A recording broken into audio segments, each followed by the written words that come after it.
A little bit about me. I grew up in a very, very small town, so I'm trash, if that wasn't clear. And people say, oh, Seth, your town couldn't have been that bad. Well, my neighbor named their kid Truxon. I really wish I made that one up. I wish that was a joke. I talked to him, I was like, dude, Truxon? That an old family name? Where'd you get that from? He's like, well, the wife and I, we really liked the name Carson. We just wanted something more manly.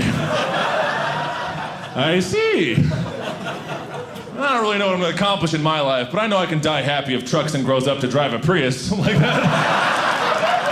That has to happen, you know? Just rolls the window down. It's me, Truxon. Like, I want it to happen. A lot of people confuse being trash with being poor. I'm here to tell you they're not the same, all right? Being poor means you don't have a lot of money. Being trash means you go into debt for fireworks. There's a difference. One of us had more fun, you know? People say, oh, that's just a joke, Seth. My dad used to go to the store to get groceries for the family, come back with $0 worth of groceries, $400 worth of fireworks. That's the modern equivalent of trading your last cow for magic beans. It's not fiscal responsibility, Dad. I was a little bit worried. My dad came to a show once, and I was worried he was going to be sad or offended at those jokes. Comes up to me after the show, kind of somber. He's just like, those fireworks are pretty fun, though, right? And you know, he was right, because fireworks are gorgeous when you're hungry. That is a fact. Ooh, We ate weird stuff being trash. Things I didn't know were weird until I met other people, you know? Like meat cheese. We ate a lot of meat cheese. You guys, I get a lot of stares with this one. You know what I'm talking about? Meat cheese? You're gonna pretend you're better than me? Dry bar, is that what It's just meat that's had cheese injected into it. People don't have time to cook both, so you just do the meat cheese, you know? I still love it, man. I love those little hot dogs on the rollers all day. Yes, they remind me of myself. Neglected, greasy, full of cheese and sadness. I love those hot dogs. I always go grab them, you know? The other day I grabbed one and something made me laugh. They had added a safety feature to the hot dogs. They put a meat thermometer inside one of them with a little tiny sign installed pointing at it that said, "To guarantee freshness." That does not guarantee freshness. I don't need a meat thermometer. I need a meat odometer. I want to know how far this weenie has rolled. Anything over a mile, no dice, okay? Can't have my junk food able to go farther than I can. That'd be embarrassing. We did eat a lot of cheese. That was like everyone else had like grains as their big food pyramid thing. It was cheese in the Tippetts house, man. We ate cheese plates all the time. Anyone else do cheese plates?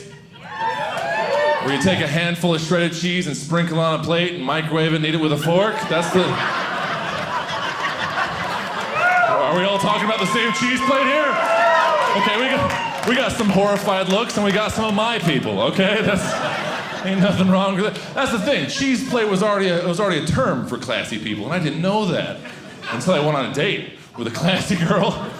We're going out, and she's like, "Seth, let's go on a picnic. Let's get some wine. Maybe a cheese plate." And I was like, "Oh, my chance to cook. I'm so excited. Gonna score some points with this girl, you know? Go back to the kitchen with some swagger this time, right? You know? Hit that plate with the Fiesta blend. You gotta go with the nice bag of cheese from Walmart. Take notes, young men, all right? You can't skimp on a classy lady with Colby Jack." And there's not really a good way to learn what the word charcuterie means.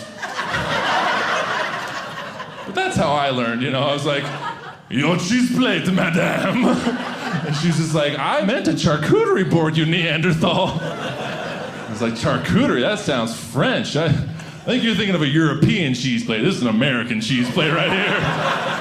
Yeah.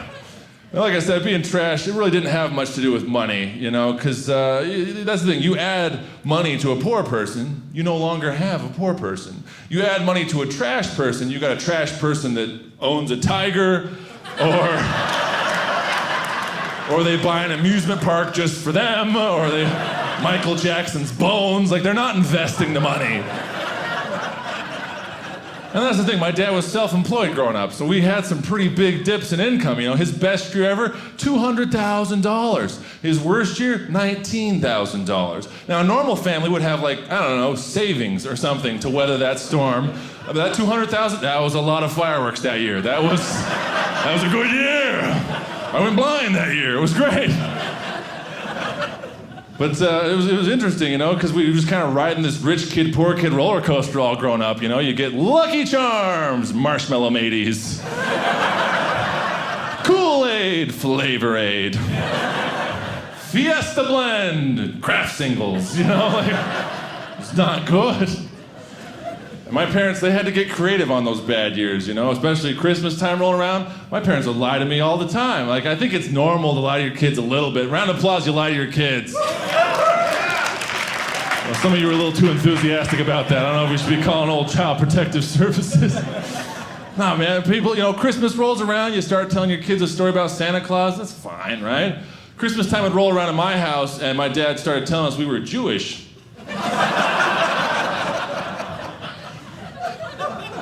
And we believed him, you know, like you believe your parents when they tell you stuff, right?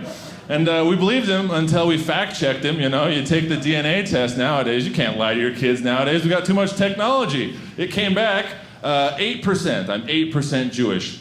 I don't think that's enough, Dad. I don't think that's enough to get out of Christmas because you weren't having a good year, you know, like 8%, that's not Jewish, that's Jew-esque, you know, that's Jew-adjacent. Adjacent, I'm adjacent.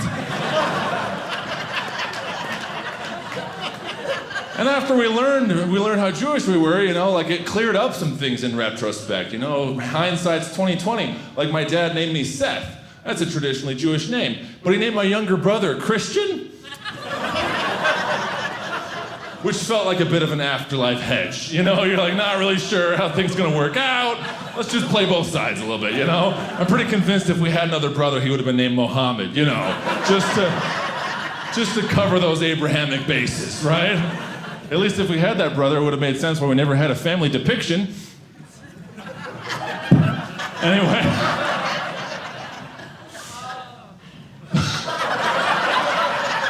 That was the slowest burn I've ever heard in my life. Just like, oh. Yeah, and then the thing that really stood out to me on the DNA test, the thing that was kind of crazy, on the top of the thing, it had in big, bold, red letters, it said I had more Neanderthal DNA than 80% of people who had taken the test. Which I felt was a hurtful way to phrase that. You know, and just huge letters, it was just really shouting at me, you know? It's like, if you're gonna read one thing on this test, if you can read. And I was confused. I'm just looking at these results over my furrowed brow and my large forehead, my underdeveloped temporal lobe. And I just said to myself, I don't see it.